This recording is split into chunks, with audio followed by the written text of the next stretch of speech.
Hi dear friends, welcome to taste the different channel. இன்றைக்கி வந்து சூப்பராக ஒரு சிக்கன் பிரியாணி ரெசிபி என்னோட ஸ்டைலில் எப்படி பண்ணலாங்கிறத சொல்லி காமிக்க போகிறேன். ஸோ இது வந்து பார்த்திங்கன்னா பிகினர்ஸ்க்கும் ஈஸியாக வந்து செய்யலாங்க. அந்த மாதிரி உங்களுக்கு டிப்ஸ் அண்ட் ட்ரிக்ஸோடு வந்து நான் சொல்லியிருக்கேன். நல்லா பொலன்னு நல்லா வந்து ஓப்பன் பாட் பிரியாணிலே செஞ்சு எடுத்துக்கலாங்க. நிறைய பேர் வந்து குக்கரில் தான் செஞ்சால் கரெக்டாக வரும் அப்படின்னு நினைப்பீங்க. பட் குக்கரில் செய்கிறத விட இந்த மாதிரி பிரியாணி செஞ்சு பாருங்கள், ரொம்பவே டேஸ்ட் அண்ட் சுவையாக சூப்பராக இருக்கும். ஓப்பன் பாட்டில் வந்து பண்ணுறதா இருந்துச்சுன்னா கண்டிப்பாக ஒரு ஹெவி பாட்டம் வெசலில் தான் பண்ணணும். அது மட்டும் இல்லைங்க, இந்த சிக்கன் பிரியாணி வந்து பார்த்திங்கன்னா குக்கரில் செஞ்சு சாப்பிடும்போது உங்களுக்கு அது வந்து பார்த்திங்கன்னா அவ்வளோ வந்து ஹெல்த்தி கிடையாது.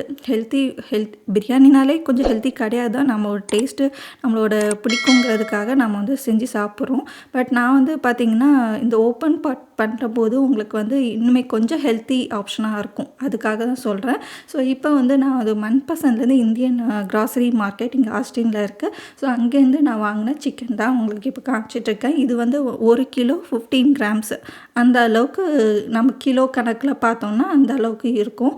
ஸோ அதே மாதிரி நான் லாங் கிரெயின் பாஸ்மதி ரைஸ் வந்து பார்த்திங்கன்னா 3/4 கிலோ எடுத்துருக்கேன். 1 கிலோ சிக்கனுக்கு 3/4 கிலோ அரிசி எடுத்திருக்கேன். நீங்கள் வந்து 1 கிலோ சிக்கனுக்கு 1 கிலோ அரிசியும் போடலாம். இதே அளவுகளோடு நீங்கள் வந்து செஞ்சு போடலாம். இன்னும் எல்லாமே கொஞ்சம் கூட எடுத்துக்கிற மாதிரி இருக்கும் மற்ற இன்க்ரீடியன்ட்ஸ்லாம். பட் இந்த அளவுக்கு இந்த அளவு மீட்டு நிறையா இருந்துச்சுன்னா கொஞ்சம் சாப்பிட்றதுக்கு நல்லா இருக்குங்க. ஸோ இதுதான் மற்ற இன்க்ரீடியன்ட்ஸ் எல்லாம் நான் எடுத்து வச்சுருக்கேன். நான் உங்களுக்கு எல்லாமே போடும்போது உங்களுக்கு சொல்கிறேன். அண்டு நம்மளோட ஸ்பெஷல் பிரியாணி பொடியும் இங்கே வச்சுருக்கேன்.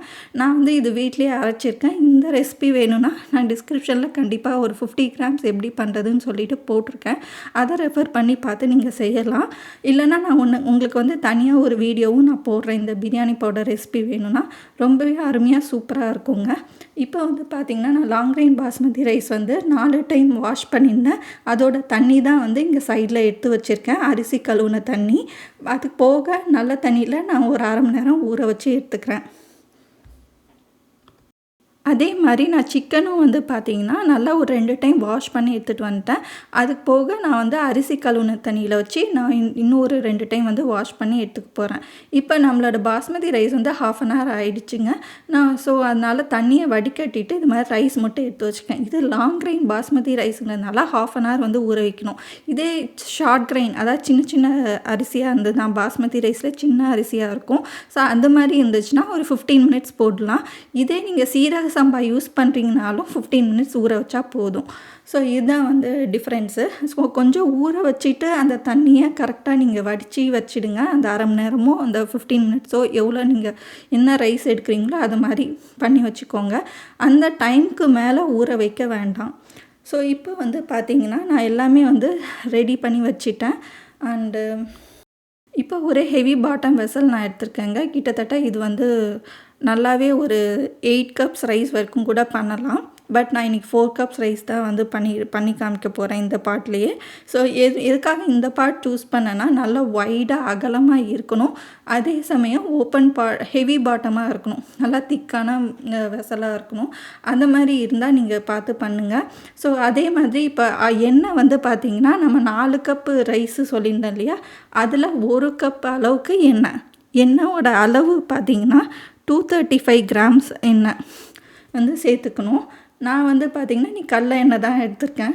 கடல எண்ணெய் சேர்த்த பிறகு நல்லா சூடு ஆன பிறகு 2 பட்டை, 2 ஏலக்காய், 2 கிராம்பு, 1 பிரிஞ்சி இலை அது மாதிரி சேர்த்துருக்கேன்.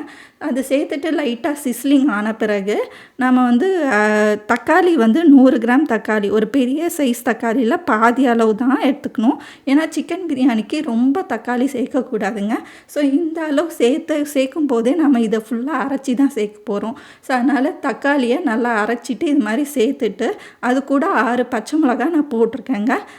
அதெல்லாம் சேர்த்து நல்லா மிக்ஸ் பண்ணி விடுங்க. மிக்ஸ் பண்ணிவிட்டு தக்காளி ஓரளவு நல்லா வெந்து வந்த பிறகு நான் வந்து வெங்காயம் எடுத்திருக்கேன். வெங்காயம் வந்து பார்த்திங்கன்னா ஒரு பெரிய வெங்காயம் எடுத்துருந்தோம் இல்லையா, ஸோ அது வந்து பார்த்திங்கன்னா நல்லா பெரிய சைஸு வெங்காயம். அது வந்து பார்த்திங்கன்னா அதையும் நான் அரைச்சிட்டு இது மாதிரி சேர்த்துருக்கேன். அது சேர்த்துட்டு அதுவும் நல்லா வந்து உங்களுக்கு வந்து ஃப்ரை ஆகி வரணும், நல்லா வதங்கி வரணும். வதங்கி வந்த பிறகு ஒரு 2 நிமிஷம் போல் வதங்கி வந்த பிறகு இஞ்சி பூண்டு பேஸ்ட்டு நான் சேர்த்துருக்கேன். இதுக்கு எவ்வளோ நான் இஞ்சி எடுத்திருக்கேன்னா 35 கிராம் இஞ்சி, பூண்டு வந்து 65 கிராம் இஞ்சி. கிட்டத்தட்ட பார்த்திங்கன்னா ஒரு 7 டேபிள் ஸ்பூன் அளவு இஞ்சி பூண்டு பேஸ்ட்டு எடுத்துக்கணும். ஸோ இது வந்து கிராம் சைஸில் நான் சொல்லியிருக்கேன். பட் ஆனால் அரைக்கும்போது 2மே சேர்த்து தான் அரைச்சி நான் இது மாதிரி பேஸ்ட் பண்ணி சேர்த்துருக்கேங்க. இப்போ இஞ்சி பூண்டு சேர்த்துட்டு நம்ம ஒரு 2-3 நிமிஷம் வதக்கி விடும்போது நல்லா அதிலே எண்ணெய் பிரிகிற மாதிரியே வரும். ஸோ அந்த அளவுக்கு நம்ம வதக்கி விடணும். இந்த ஃபஸ்ட்டு 3 ஸ்டெப்பு நீங்கள் கரெக்டாக பண்ணிங்கன்னா தான் இந்த பிரியாணி சுவையாக டேஸ்ட்டாக வருங்க. இந்த மாதிரி நீங்கள் அரைச்சி சேர்க்கும்போது உங்களுக்கு குழந்தைங்களும் விரும்பி அதோட சத்துக்கள் எல்லாமே முழுசாகவே கிடைக்கும். விரும்பியும் சாப்பிடுவாங்க, எதையும் ஒதுக்கி வைக்காமல். ஸோ இதுக்கப்புறம் வந்து பார்த்திங்கன்னா ஒரு கைப்பிடி கொத்தமல்லி, ஒரு 1.5 கைப்பிடி புதினா இலை, இது எல்லாமே லைட்டாக அரிஞ்சு சேர்த்துட்டு அதுவும் ஒரு 2 நிமிஷம் போல் வதக்கி விட்டுருக்கேன். அதுக்கப்புறம் இந்த எண்ணெயிலே பார்த்திங்கன்னா நான் ஒரு 1.5 teaspoon Kashmiri red chilli powder சேர்த்து அதையும் 1 நிமிஷம் போல் வதக்கி விட்டுருக்கேன். நல்லா அதெல்லாம் எண்ணெய் பிரிஞ்சு வந்த பிறகு நாம் வந்து இந்த மாதிரி சிக்கன் வந்து கழுவி வச்சுருக்கோம் இல்லையா, ஸோ இது வந்து சேர்த்துக்கணும். எதுக்கு நம்ம அரிசி கழுவுன தண்ணியில் சிக்கனை லாஸ்ட்டாக கழுவுனோன்னா அதோட பச்சை வாசம் ரொம்ப வந்து தெரியாது. அதோட இது அந்த ஒரு ஸ்மெல்லு வந்து அதில் இருக்காதுங்க. நல்லாவே வந்து கழுவி எடுத்துருவான். யூஸ்வலி மஞ்சத்தூள் உப்பு போட்டு கழுவாங்க இல்லையா, ஸோ அதுக்கு பதிலாக இந்த அரிசி கழுவுன தண்ணியை வந்து எடுத்து வச்சுட்டு அதை வந்து சிக்கனில் போட்டு கழுவி எடுத்துட்டுருக்கேன். ஸோ இப்போ இந்த சிக்கனை சேர்த்த பிறகு நல்லா மிக்ஸ் பண்ணி எடுத்துக்கலாம். சிக்கனுக்கு தேவையான அளவு உப்பு ஃபஸ்ட்டு சேர்த்துடலாம். ஒரு 1.5 டீஸ்பூன் உப்பு சேர்த்துருக்கேன். உப்பு சேர்த்துட்டு நல்லா கலந்து விட்டுட்டேன். கலந்து விட்டு ஒரு 2 நிமிஷம் வதங்கின பிறகு நம்ம வந்து தயிர் சேர்த்துக்கணும். தயிர் வந்து ஒரு 35 கிராம், எவ்வளோன்னு பார்த்தீங்கன்னா 2 டேபிள் ஸ்பூன் தயிர் அளவு, அந்த அளவு தான் சேர்த்துருக்கேன். தயிர் ஃபஸ்ட்டு சேர்த்துட்டு ஒரு 2 நிமிஷம் நல்லா வதக்கி விடுங்க. அதிலே வந்து சிக்கன் வந்து நல்லா வந்து சாஃப்ட் ஆகும். சாஃப்ட் ஆன பிறகு ஒரு 2 நிமிஷம் வதங்கின பிறகு நான் அரை எலுமிச்சப்பழம் ஜூஸ் சாறு வந்து இது மாதிரி தனியாக எடுத்து வச்சுருக்கேன், அதையும் வந்து சேர்த்துக்கிறேன். இதையும் சேர்த்திங்கனாலே உங்களுக்கு வந்து சிக்கன் வந்து நல்லா சாப்பிடும்போது நல்லா சாஃப்டாக டெண்டராக இருக்கும். ஸோ அதுக்காக தான் இந்த தயிரும் இந்த லெமனும் வந்து சேர்க்குறது. அதுக்கப்புறம் அதே சமயம் சிக்கன்லேயும் ஒரு புளிப்பு சுவை லைட்டாக வந்து இறங்கணும். அதுக்காகவும் நம்ம லெமன் ஜூஸ் சேர்க்குறோம். இதை 2யும் சேர்த்த பிறகு அதுவும் 2மே ஒன்றா சேர்த்துறாதீங்க. ஃபஸ்ட்டு தயிர் சேர்த்து 2 நிமிஷம் விட்ட பிறகு தான் எலுமிச்சை சாறு சேர்க்கணும். ஸோ இது 2யும் சேர்த்து வச்சு இப்போ வந்து பார்த்திங்கன்னா நான் தண்ணி எடுத்து வச்சுருக்கேன். ஒரு 10 நிமிஷம் அப்படியே வந்து சிக்கனை ஓப்பன் குக்கிங்கில் விட்டுருங்க. நான் வந்து பார்த்திங்கன்னா இந்த biryani full and full open pot cooking தான் செஞ்சு காமிக்கிறேன். எதுக்காக நம்ம மூடி போட்டு குக் பண்ணக்கூடாதுன்னு பார்த்திங்கன்னா அது வந்து உங்களுக்கு பிரியாணி வந்து தண்ணி விட்ட மாதிரி ஆகிடும். ஸோ அதுக்காகவே நம்ம அந்த காலத்து முறை மாதிரி ஓப்பன் பாட் குக்கிங்லேயே பண்ணுங்கள், ரொம்ப ரொம்ப சூப்பராக இருக்கும். இப்போ வந்து ஸ்பைஸ் பவுடர் எல்லாமே சேர்த்துக்கலாம். இது வந்து நான் வந்து Kashmir red chilli powder already நம்ம 1 டீஸ்பூன் சேர்த்தோம் இல்லையா எண்ணெயில் முன்னாடி. ஸோ இப்போ வந்து ஒரு 2 teaspoon Kashmiri red chilli powder, biryani powder 2 teaspoon, அப்புறம் பிரியாணிக்கு தேவையான அளவு உப்பு, அதாவது உப்பு வந்து சேர்க்கணும். நம்ம ஆல்ரெடி சிக்கனுக்கு மட்டும்தான் 1.5 டீஸ்பூன் சேர்த்துருந்தோம். ஸோ நான் 4 கப்பு ரைஸ்க்கு வந்து 4 டீஸ்பூன் உப்பு சேர்க்கணும். அதில் நான் 1 டீஸ்பூன் உப்பு மட்டும் இப்போ போட்டுக்கிறேன். ஸோ இதையும் சேர்த்துட்டு ஸ்பைஸ் பவுடரும் சேர்த்துட்டு நல்லா மிக்ஸ் பண்ணி ஒரு 5 நிமிஷம் வந்து அப்படியே விட்டுருங்க. இது மாதிரி நல்லா எண்ணெய் பிரிஞ்சு வரணும். எண்ணெய் பிரிஞ்சு வரும், அதே சமயம் சிக்கன்லேயும் உங்களுக்கு அந்த காரம் எல்லாமே வந்து இறங்கியிருக்கும். இது வந்து நான் ஒரு மைல்டான காரத்துக்கு தான் இந்த அளவு சொல்லியிருக்கேன். இதே உங்களுக்கு வந்து அடல்ட் சாப்பிட்ற மாதிரி கொஞ்சம் காரமாக வேணும் பிரியாணி அப்படின்னு நினச்சிங்கன்னா இது எல்லாமே அப்படியே டபுள் பண்ணிக்கோங்க. காஷ்மீர் ரெட் சில்லி பவுடர் பதிலாக சாதா ரெட் சில்லி பவுடரும் நீங்கள் சேர்த்துக்கலாம்.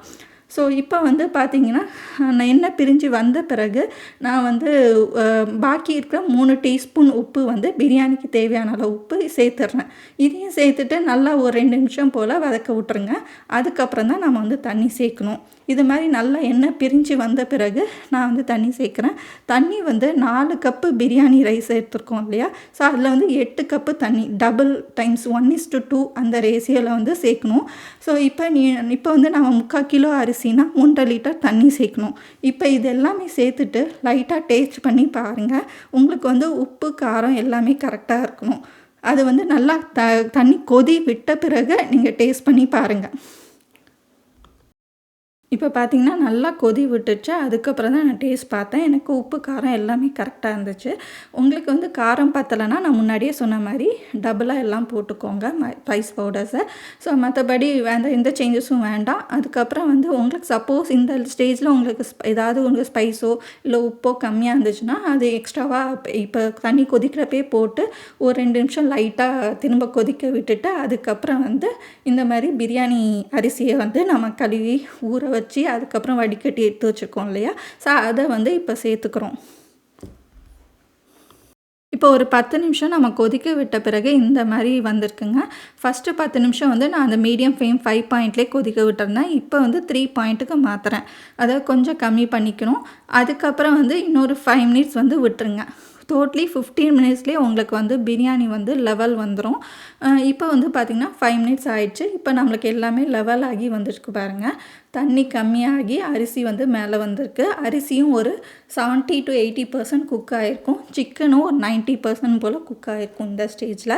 ஸோ இந்த 15 மினிட்ஸுக்கு அப்புறம் கம்ப்ளீட்டாக ஆன பிறகு நம்ம வந்து கம்ப்ளீட்டாக லோ ஃப்ளேமில் மாற்றி வச்சுட்டு இப்போ வந்து என்ன பண்ணணுன்னு பார்த்திங்கன்னா நம்ம வந்து மிக்ஸ் பண்ணி விடணும் லைட்டாக. ஸோ இப்போ வந்து நம்ம வந்து நல்லா லைட்டாக மிக்ஸ் பண்ணி விட்டுடலாம். மிக்ஸ் பண்ணி விட்ட பிறகு தான் நம்ம வந்து தம் போட போகிறோம். ஸோ தம் போது நம்மளுக்கு வந்து கம்ப்ளீட்டாக குக் ஆகி ஃபைனலாக பொலன்னு வந்துடுங்க. அடி எதுவுமே பிடிக்காது, ரொம்பவே சூப்பராக வந்துடும். இப்போ வந்து நம்ம வந்து மிக்ஸ் பண்ணி விடலாம். அதுக்கு நான் ஒரு கரண்டியும் ஒரு சைடு வந்து சூடாக இருக்கும்னு சொல்லிவிட்டு அந்த மிட்டன்ஸும் க்ளவுஸும் நான் போட்டு இது மாதிரி லைட்டாக மிக்ஸ் பண்ணி விட்டுக்கிறேன். ரொம்ப வந்து போட்டு கண்ணா பின்னான்னு மிக்ஸ் பண்ணக்கூடாது. ஜஸ்ட் லைட்டாக ஒரு 2 நிமிஷம் மிக்ஸ் பண்ணி விடணும். வேணும்னா நீங்கள் ரைஸ் செக் பண்ணி பார்த்துக்கலாம். உங்களுக்கு வந்து 80% தாராளமாகவே குக் ஆகியிருக்கும். ஸோ இப்போ வந்து நம்ம கம்ப்ளீட்டாக லோ ஃப்ளேமில் தான் வச்சுருக்கோம் இல்லையா, இப்போ நம்ம தம் போட போகிறோம். தம்முக்கு நான் பெருசாக வந்து ஒரு அலுமினியம் ஃபாயில் போட்டு கவர் பண்ணுறதோ இல்லை ஒரு தட்டு போட்டு மேலே வெயிட் வைக்கிறதோ வைக்க போகிறது கிடையாது. நான் ஜஸ்ட்டு லோ ஃப்ளேமில் வச்சுட்டு என்னோடய கிளாஸ் லிட்டே நல்லா ஹெவியாக இருக்கும். ஸோ அதனால் அதை மூடி போட்டு மூடி வச்சுட்டு நான் ஒரு 20 நிமிஷம் அப்படியே வந்து தம் விட்டுக்கிறேன். இதே நீங்கள் வந்து ஒரு தட்டு தான் வச்சுருக்கீங்க அப்படின்னா மேலே வந்து ஒரு வெயிட் வச்சுருங்க. வெயிட்டோ இல்லை சுடுதண்ணி பாத்திரமோ வச்சுட்டிங்கன்னா அதே வந்து உங்களுக்கு தம் ஆகி நல்லா சூப்பராக வந்துடும். இப்போ நான் இந்த 80% குக் ஆகிருக்கு பார்த்தீங்களா, இந்த அளவுக்கு குக் ஆகிருக்கும். பட் தம் முடிஞ்சு பார்க்கும்போது நம்மளுக்கு கரெக்டாக குக் ஆகி வந்திருக்கும். அதே சமயம் உங்களுக்கு அடியும் பிடிக்காதுங்க. நம்ம வந்து இந்த மாதிரி இந்த ஃப்ளேம் லெவலும் நான் முன்னாடி சொல்லியிருந்தேன் இல்லையா, ஃபஸ்ட்டு மீடியம் ஃப்ளேம் வச்சுட்டு அப்புறம் கொஞ்சம் கம்மி பண்ணி அதுக்கப்புறம் கம்ப்ளீட்டாக கம்மி பண்ணி இப்போ தம் விட்டுருக்கோம். ஸோ இந்த மாதிரி கரெக்டாக ஃபாலோ பண்ணிங்கன்னா உங்களுக்கு அடியே பிடிக்காதுங்க. நிறைய பேர் ஓப்பன் பாட் குக்கிங்கில் பயப்படுவீங்க. ஏன்னா வந்து குழஞ்சிடும், இல்லைனா வந்து அடி பிடிச்சிடும், இல்லைனா வந்து உங்களுக்கு வந்து சரியாக வெந்திருக்காது சிக்கன், அந்த மாதிரி டவுட் எல்லாம் இருக்கும். பட் நம்மளுக்கு அந்த மாதிரி டவுட்டே தேவையில்லைங்க. சூப்பராக இந்த மாதிரி ப்ரொசீஜராக நீங்கள் பண்ணிங்கன்னா செம்மையாக நம்மளுக்கு வந்து சிக்கன் பிரியாணி ரெடி ஆகிடும். இப்போ 20 மினிட்ஸ் ஆயிடுச்சு. அதுக்கப்புறம் பாருங்கள், சூப்பராக நம்மளோட பிரியாணி கமன்னு செம்மையாக ரெடி ஆகிடுச்சு. தம் முடிஞ்ச பிறகும் ஒரு தடவை இது மாதிரி லைட்டாக மிக்ஸ் பண்ணி விடுங்க. எதுக்காக மிக்ஸ் பண்ணுறோங்கிறது சொல்லிடுறேன். இப்போ மேலே வந்து தம் போட்ட பிறகு பார்த்திங்கன்னா மேலே வந்து மட்டுமே வந்து அந்த காரம் வந்து செட்டில் ஆகிருக்கும். ஸோ அதுக்காகவே நம்ம ஒரு டைம் லைட்டாக மிக்ஸ் பண்ணி நம்ம வந்து விட்டுக்கணும். அதுக்கப்புறம் என்ன பண்ணணுன்னு பார்த்திங்கன்னா இந்த மாதிரி ஒரு பாத்திரத்துலேருந்து நம்ம வந்து தட்டில் வந்து கொட்டிடணும். எதுக்காக கொட்டுறோன்னு பார்த்திங்கன்னா அந்த வந்து ஒரு பொலன்னு அப்படியே வந்து ரொம்ப கரண்டி போட்டு மிக்ஸ் பண்ணாமல் இது மாதிரி பாத்திரத்தில் கொட்டி நீங்கள் வந்து அதை வந்து கலந்து விடுற மாதிரி இருக்கும். நான் வந்து பார்த்திங்கன்னா எதுக்காக பாத்திரத்தில் வந்து பிளேட்டில் போட்டேன்னு பார்த்திங்கன்னா உங்களுக்கு வந்து எவ்வளோ அந்த பொலன்னு வந்துக்குன்னு காமிக்கிறதுக்காக தான். அதே சமயம் பாத்திரத்தில் அடியும் பிடிக்கவே இல்லைங்க. ரொம்ப சூப்பராகவே நான் எடுத்துட்டேன். ஸோ ரொம்ப செம்மையாக இந்த பிரியாணி ரெசிபி செம்மையாக வந்திருக்கு, ரொம்பவும் சூப்பராக வந்திருக்கு.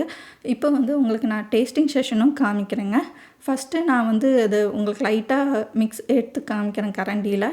எவ்வளோ வந்து பொல பொலன்னு சூப்பராக வந்திருக்குங்க. இதே வந்து பார்த்திங்கன்னா ரொம்ப எக்ஸ்ட்ரீமாக பொலனா நம்ம பிரியாணி இருக்கக்கூடாது எப்பொழுதும். ஏன்னா அது வந்து உங்களுக்கு ஒரு ட்ரை ஃபீலிங் வந்து கொடுக்கும் சாப்பிட்டப்ப. ஸோ அதே சமயம் ரொம்ப வந்து குலைவாகவும் இருக்கக்கூடாது, அது சாப்பிட்றதுக்கு நல்லாவே இருக்காது. ஸோ இந்த மாதிரி மீடியம் ஸ்டேஜில் தான் இருக்கணும். ரொம்பவும் வந்து பொலன்னு இல்லாமல், ரொம்ப ரொம்ப லம்ஸ் இல்லாமையும் கரெக்டாக இருக்கணுங்க. ஸோ இது வந்து பிரியாணி சூப்பராக ரெடி ஆயிடுச்சு. இப்போ நம்ம சாப்பிட்டு பார்ப்போமா? பார்த்திங்கன்னா நம்ம சிக்கனும் அருமையாக செம்மையாக வெந்திருக்குங்க.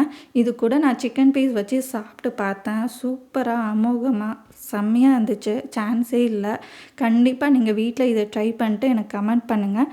அண்ட் மறக்காமல் நம்ம சேனல் ரெசிபீஸை ஃபாலோ பண்ணுங்கள், லைக் பண்ணுங்கள், ஷேர் பண்ணுங்கள், கமெண்ட் பண்ணுங்கள். Thank you friends.